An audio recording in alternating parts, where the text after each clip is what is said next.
Hello, hello, hello. She's back. I'm actually pretty chuffed with my setup right now. It is a winter's day, yet a blue sky and about 20 degrees. Sorry, it's not winter. And I've taken my dining room table outside. I've got my favorite incense burning, and I'm in a bikini top, but the wind's a bit chilly. So I've got my comfy trackies on with no underwear. Tell me a better setup. Does it exist? So it's been a while since I picked up my camera for YouTube, and I've just been moving through a lot, but like just living it. I've even written on this post-it note of all the updates to share with you, and it's pretty chocker. So, where did I leave you? I think I left you and I was prepping and I gave you my how I felt after my first soul reset on the sand. And since then, we've done 4 more, or including then, we've done 4 soul resets on the sand. And, the attendance has fluctuated, but I've loved it every single time. Yeah, so it's been April, May, June, July. It's been roughly 4-ish months since we've connected.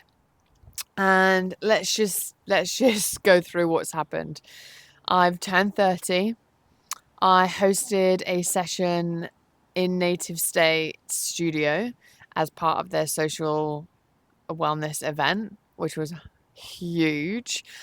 I've done my level 1 and 2 Reiki.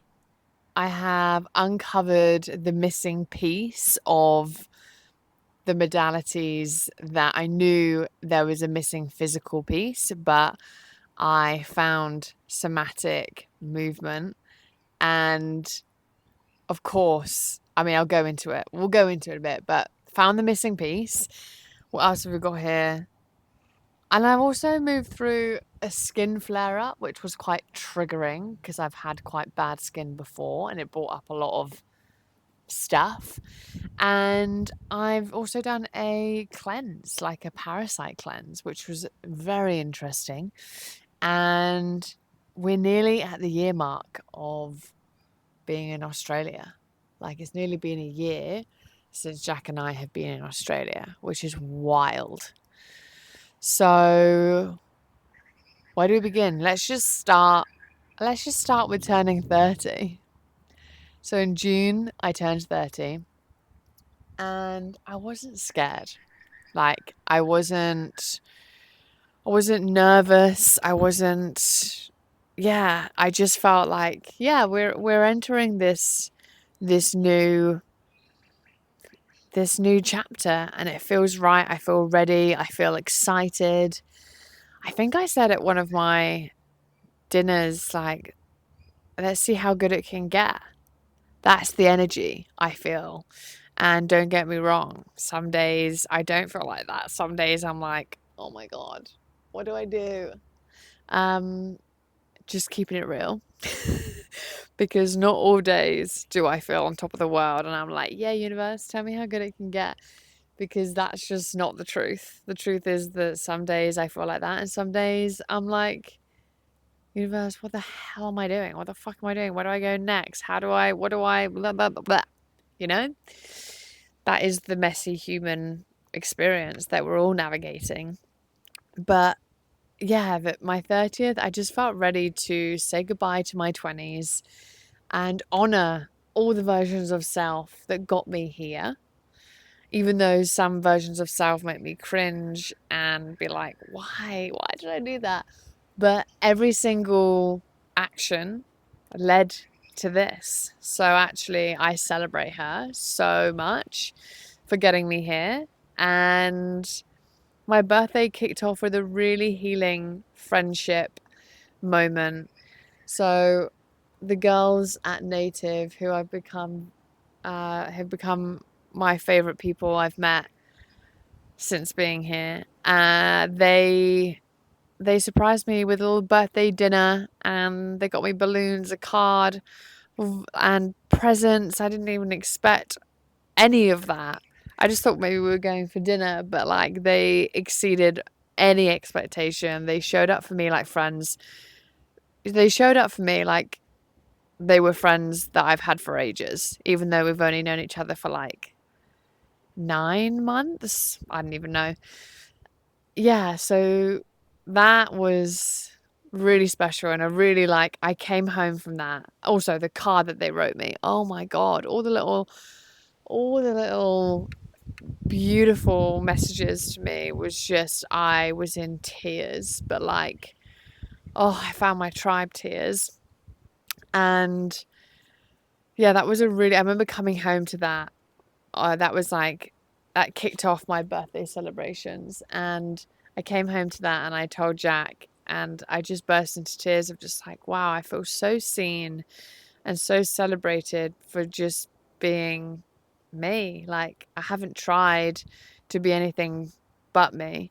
That's a great thing about going to the other side of the world, or whenever you kind of move different places and you don't know anyone, there's this real unique opportunity to just be like, okay, I'm really gonna just embrace who I am. I'm not gonna try and be anything else but me. And by doing that, I have found such beautiful synchronicities and beautiful connections that I've ever had.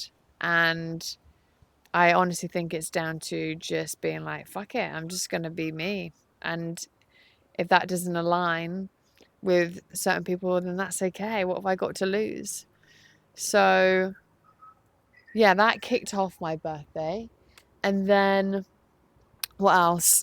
Jack surprised me with we're just creating a really lovely birthday. We went out to and stayed in Airbnb in Mullumbimby, and he took me to my first somatic movement class, and this studio soul method was already on my radar. I showed him this studio like maybe a month before my birthday. Didn't think that I wasn't even trying to like hint like let's go. Like I was just like I really want to go to that at some point. And yeah, he booked the somatic reset class. My birthday was on a Sunday, and it was on a Sunday, and we went, and it was like the universe gave me a freaking gift. It was like the whole session, the whole how like the ebb, the flow, the creation of the session, all the exercises that was weaved in. It was just so beautiful.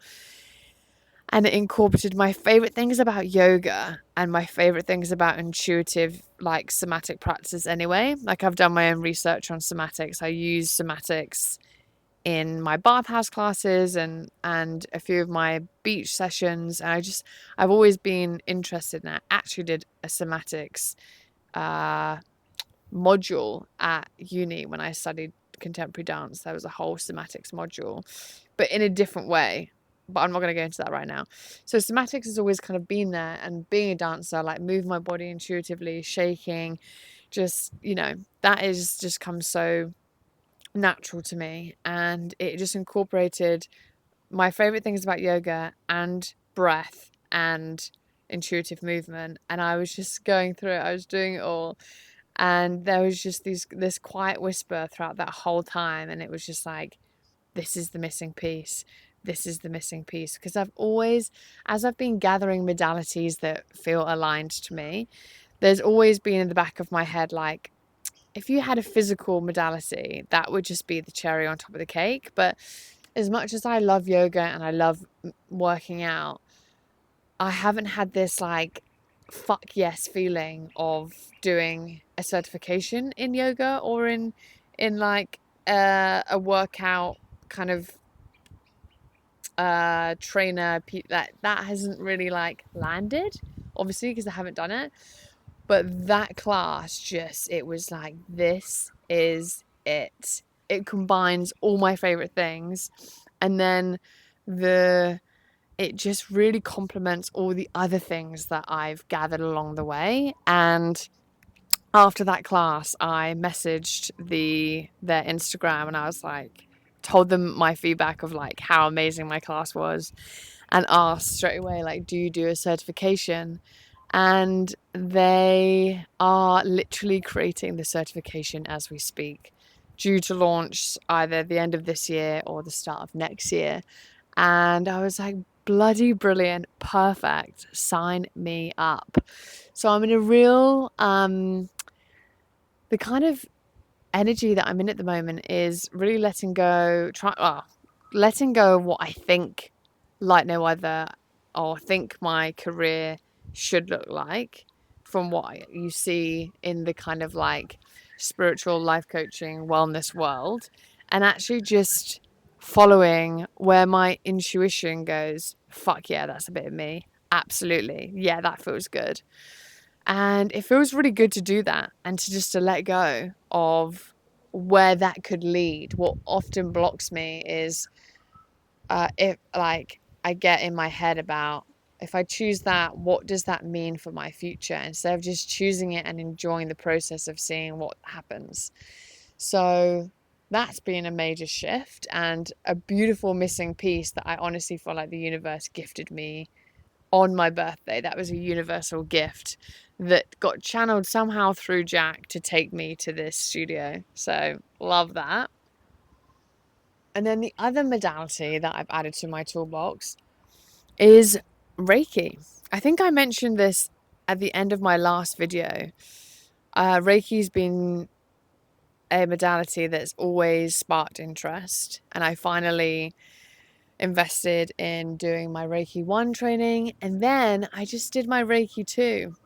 So I think it was end of May, I did my Reiki 1, and oh my God, the experience of being attuned was profound. I'll go into this now. Let's just get straight into it. So, being attuned in Reiki is where the Reiki master basically opens up your channels to receive Reiki energy. Reiki is a life force energy. Now, in this attunement, I had no expectations, not low, no expectations. Like, I had no idea what was going to happen. I just knew that there would be some sort of like beautiful ceremony where she will open up my channels. Didn't know how, but I knew it was going to happen. And yeah, the attunement was so beautiful. So what I felt, she opens up your channels to receive. And what I felt was, imagine like a really thick ribbon, and that thick ribbon went through my crown and then it weaved in and out of all my chakras. So all the way down my midline, like through my third eye, my throat, my heart, and so on, all the way down to my root. It was quite, didn't think this at the time, but looking back, quite Kundalini-esque, and it just, I could feel it, and it felt so sacred, so full of love, so beautiful. And yeah, when I did my Reiki, so as soon as I got attuned, I did my first self Reiki, and as I was doing it, I just felt it continue to weave in and out, and it was so nice. And then within that Reiki 1, I had to do my first Reiki session, and the Reiki master brought in one of her previous students that has done Reiki 1, Reiki 2, and Reiki 3 with her.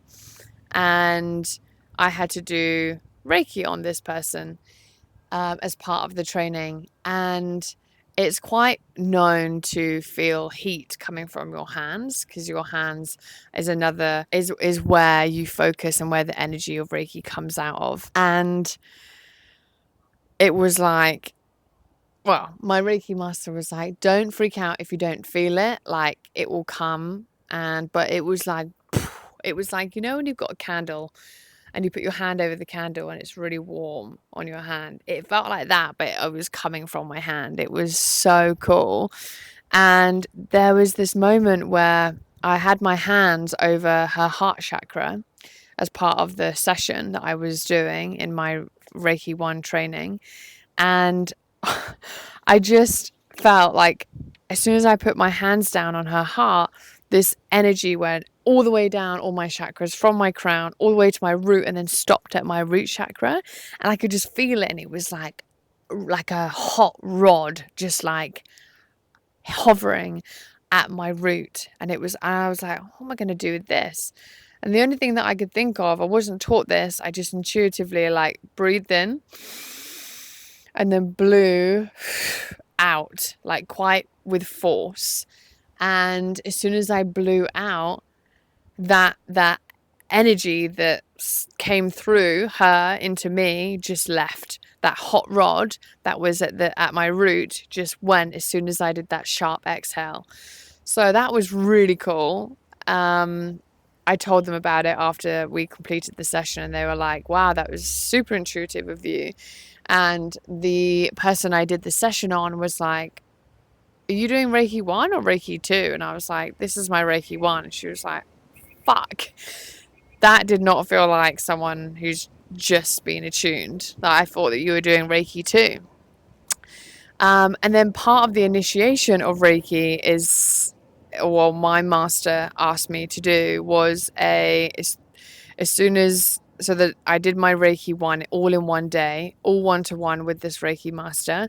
And from the day after that, I had to do a 21-day cleanse of self-healing. So because she's opened up my channels and I've got more universal energy flowing through me than I ever have before, the energy has to get used to me. I have to get used to it. So the 21 days is also a mirroring of how Dr. Usui went to a mountain in Japan and did 21 days of meditating to receive this methodology, this whole ancient healing modality.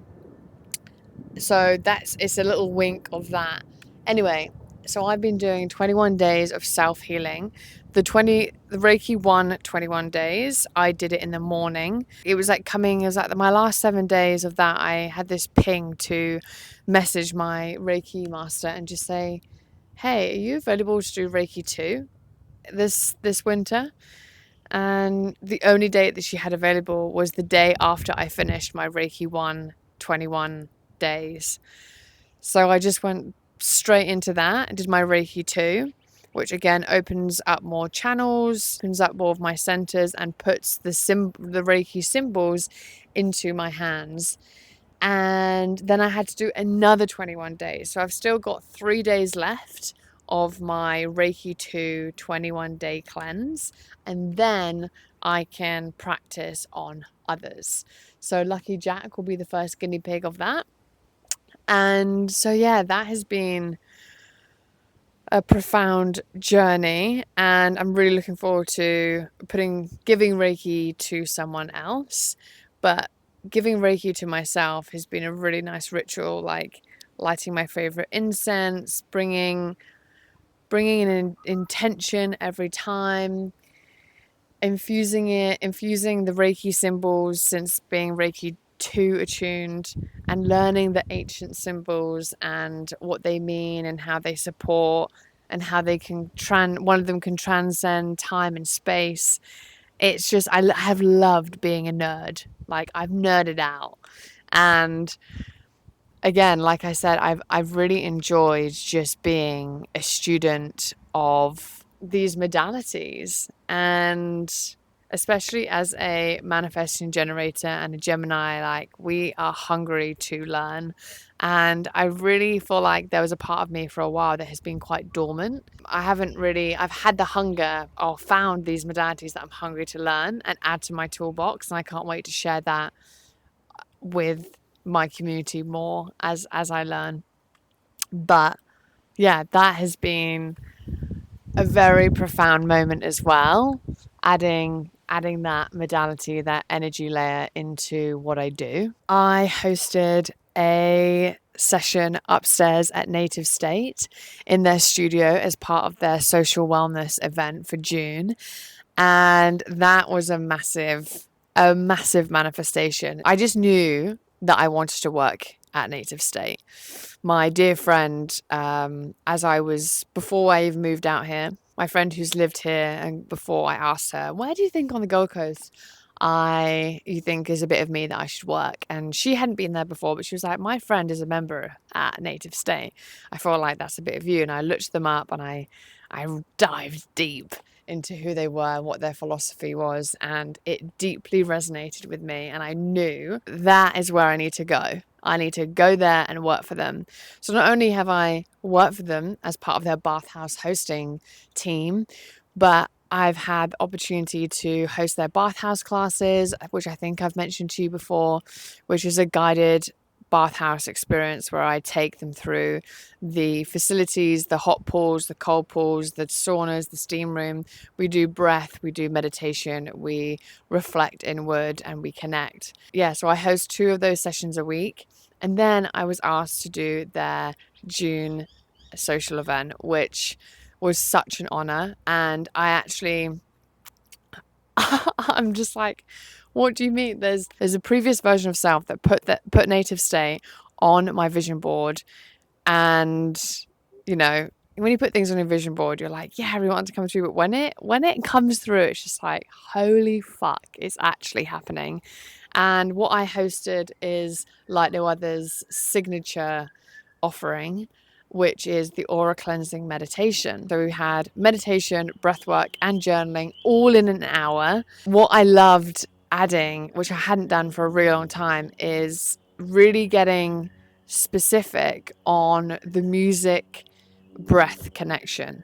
And that is something I haven't necessarily intentionally done. I've always made a playlist that is on in the background that works, that complements, but I've never like deliberately created a playlist where you're going to start breath when the beat drops and that kind of thing. So that was me pushing beyond what I've done in that. And oh my God, it hit so good. It felt amazing. And I also expanded my capacity. So what I mean by that is the most previously that I've ever held space for is about 22. And this session we had about 32. So it's about 10 more humans. Yeah, so I expanded my capacity to hold more people, hold space for more people at once. And that was magical. And I just had a moment when I was like halfway through the whole session, walking around with Palo Santo, giving them the cues of in and out. And there was a moment I just caught myself in the mirror, because they have mirrors in the studio. And I just caught myself, eyeballed myself, and just went, oh, like, you're doing it. You fucking doing it. And the feedback that I received was, oh my God, better than I could ever ask for. I was buzzing. The high after doing something that is so in alignment is better than any drug I've ever taken. Like, I was high for like a whole week after that. And it is that was such a highlight of my holding space career, I guess. And also just generally just the opportunity to do that, and for the founders to trust me in holding space for their members. And yeah, it was honestly such an honor, and I'm so deeply grateful for the opportunity, and I loved every second of that session. Yeah, that was a massive highlight. And then most recently, what else have I done? Oh, I had a skin flare up. I had periodic dermatitis come up. I mean, it wasn't actually diagnosed from a doctor. I self-diagnosed myself. I had something like that when I was a teenager, like when I first came onto the pill, and I had to get some sort of like, to get it to go, I think I went on some sort of antibiotic. I took tablets for like a month, and then it left. Anyway, it came up, it had a flare up, and it brought up a lot.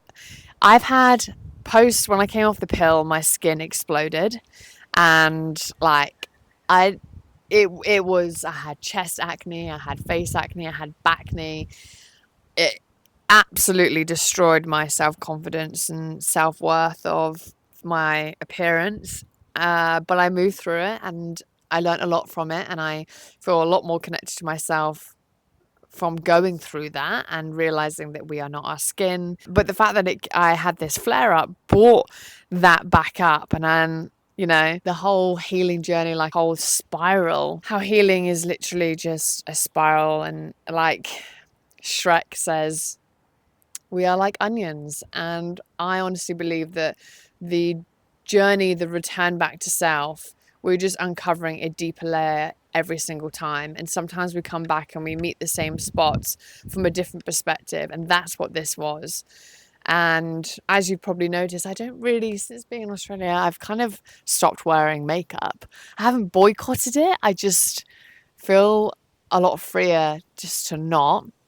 I also think when you're out in the sun and you're getting tanned, like when you've got a tan, it's just, you know, you feel so much more confident. I mean, I do anyway. Yeah, I just haven't been wearing makeup. So then when this flare up came up, it made me want to reach for that to cover it up. But I know that that's just going to aggravate it even more. And I did some muscle testing around what is this flare up connected to. And I've had this feeling that I've got a parasite within me. I just have for months now feeling like I've got a parasite that I need to get rid of. Anyway, I kept saying it to people, like, I need to do a cleanse. I need to get rid of this parasite that I intuitively feel like I have got. And I muscle tested to confirm that I do have. The flare up, I was like, is this pushing me to do this? And the physical manifestation of that made me go like, okay, I'm actually gonna do this. So I did a parasite cleanse. I was supported by a parasite company called Zeely Herbs, and they have a 10-day protocol. It's got like a tablet that you take just before you eat 3 times a day, and the tablet that you have before you go to bed is all organic herbs.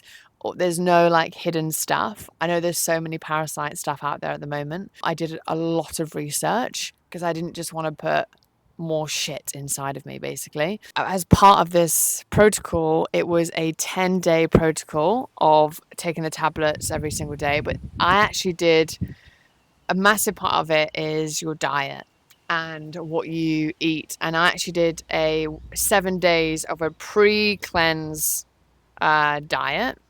So I basically, Zeely provides you with amazing information, a PDF of your anti-parasite foods, so foods that help you remove the parasites don't like, and what to avoid during the parasite cleanse, like what do parasites love, and like it was just packed with information. So I did a 7-day pre-cleanse, then I did a 10-day cleanse, and then I did a 3-day like cleanse afterwards. Basic things. This is not me advising you to do this, like do your own research, but I essentially cut out meat, any meat. I cut out sugar, dairy, gluten, and all types of sugar and all types of gluten. And there was a whole list of vegetables I couldn't eat. So I was essentially eating sprouts, courgettes, broccoli,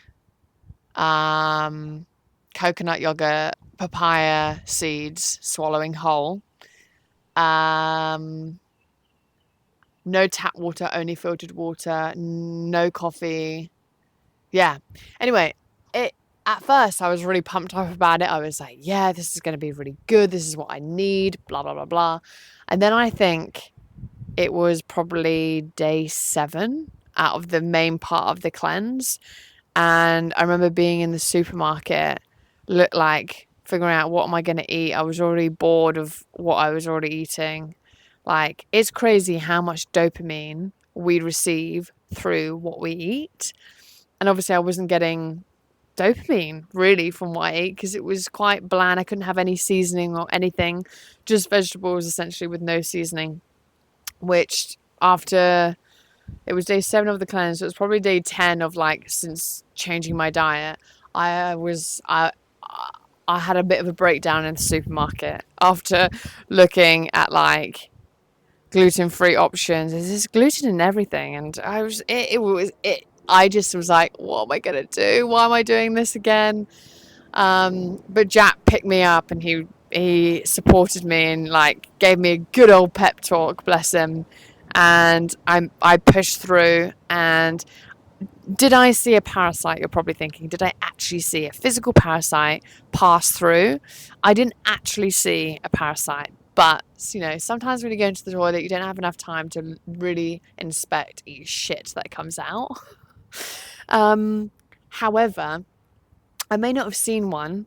That doesn't mean there wasn't one that came out. It could have been right in the middle of a poo.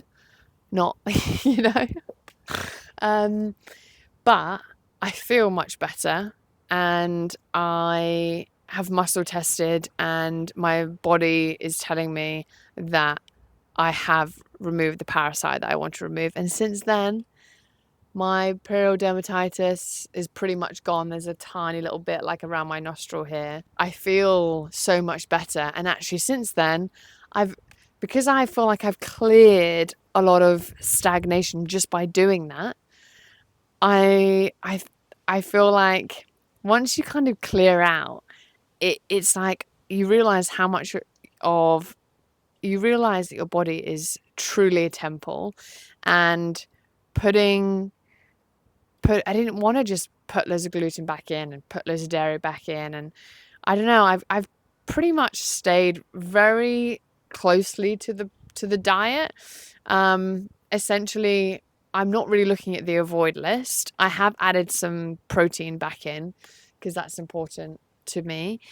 And I've added a few things that give me dopamine, like matcha on dairy milk, because I think that tastes better. But like, just intuitively, just making really conscious, healthy decisions, I feel so much better for it. I just feel so much more connected as well to my body.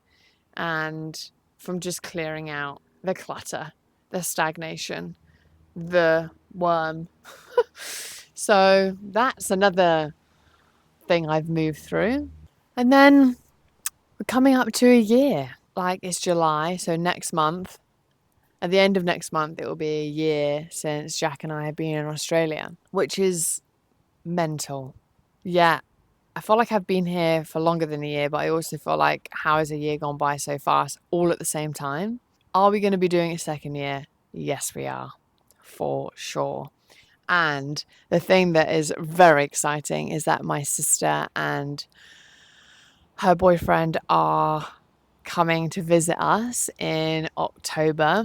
And what have we got planned? We are going to do a road trip from Sydney to the Gold Coast. So we're going to take 5 days. We're meeting in Sydney, having a weekend in Sydney, which I haven't been to yet.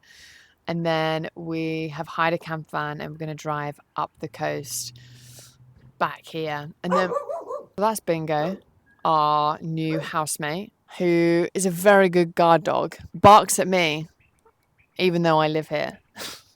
What was I saying? Can't remember. Oh, we're going to drive up the coast. And for the second week of them being here, we are going to take like day trips to like Byron, Bruns, Mullumbimby, like all our favourite spots around us. We might go further up the coast potentially. And then, so my sister's here for 3 weeks and her boyfriend's here for 2. So there'll be 2 weeks where the four of us will be all together. And then Finn is staying for an extra week, which is great. And oh my God, it's going to be so good to have your favorite people in a new place. And also, what I love about what we've planned is that Jack and I haven't done a road trip yet. And we're all going to be experiencing the newness all together. Oh, it's so exciting. With a new visa and another year. By the way, anyone who's interested in the visa, it does get more expensive for year 2 and 3. I think it's obviously, when we bought our first visa, we had pounds, and when you've got pounds, everything in like whatever you buy in Australian dollars is half price in pounds. And now I don't have any pounds left. I've only got Australian dollars, which just makes it feel a lot more expensive. Yeah, so we've got that. With the visa, we also have restrictions in in how long we can work with the same employer. So there's some changes that are probably going to happen, and figuring out that, and just really trying to surrender to whatever is meant to happen. Surrendering has got me this far. I feel like since Australia has really, really taught me how to surrender. My experience in Australia has taught me how to surrender. So I just need to use that proof of surrendering has got me this far. And then another focus of mine is, I think I've mentioned this before, of my program. Focusing energy into the program that I have been creating since October last year.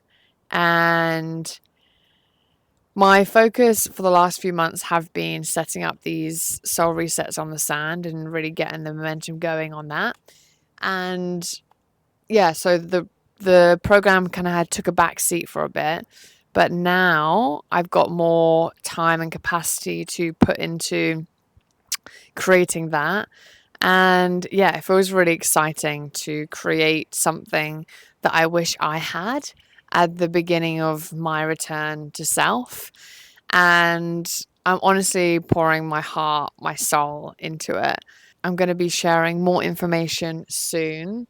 But with that has also come up with resistance of launching, which sounds mental, but because I'm pouring my heart and my soul, to not share it, to keep working on it until I reach perfection, feels safer than just launching it.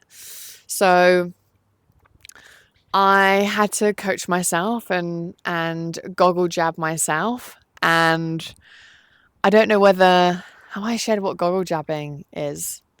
Goggle jabbing is a term that I created unintentionally.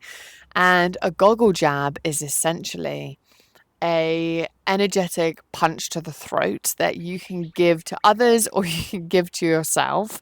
And essentially it's finally saying out loud a truth that feels very uncomfortable to admit. Yeah, we're so good at lying to ourselves. We're so good at pretending or brushing things under the carpet. And I have been doing a lot of self goggle jabbing recently. Of course I have. I'm in my Saturn return. Saturn return is a big fat goggle jab. Seeing the truths, seeing the ways that you protect yourself, the protective parts protect yourself. And we can all wait until there's a perfect time, but that perfect time won't ever come because life isn't perfect. It's human and messy and all of that. So I had to have a big old chat with myself, and it will be a disservice not to launch the program into the world. And I'm going to do a first round. I'm going to call in 5 to 10 souls that want to return to self and move through this transformational program with me by their side. And they're going to give me feedback on the program. And yeah, I'm excited to really dive into that. So that is a focus of mine at the moment, as well as putting an offering that I did in June of journaling every day in June. We called it June Journal. The June Journal Circle. It was so transformational, and I just thought, hold on, why isn't this a offering of like no others? Why don't I just put that into a evergreen offer that anyone at any time, wherever they are in the world, can choose to have a 30-day immersion into the portal within themselves. So that'll be launching soon. It might have already launched by the time I have shared this video. Yeah, I don't know when I'm sharing this video. I didn't even know I was going to pick up the camera today. It just happened. My whole intention with this YouTube was just to do it when I feel like it, because I don't know about you, but I'm pretty sick of the shoulds in the content creation world. Of you should always have a hook, you should be consistent weekly, monthly, whatever. And that that just makes me feel like I'm trapped in a box, and it doesn't feel good. It doesn't feel as exciting when I put these rules on things. So I'm really trying to let go of the rule book and just do it the way I want to do it. Sounds so simple, but when the online world is so noisy of all the, all the things you should be doing, it can feel quite overwhelming and kind of like makes it kind of be like, oh, I don't really want to do it then. But I do. I just want to do it my way, which is what I'm doing. So whether this is your first video watching me or you've watched my other YouTube videos, thank you for being here. It's been really nice to turn on the camera and just chat about what I've been up to, what I've been moving through, what I've been experiencing of the messy human experience that life is. Yeah, I'm going to leave it there. It's been a lovely catch up in the beautiful sunshine, sending you sunshine vibes wherever you are. I'll see you when I see you. Lots of love.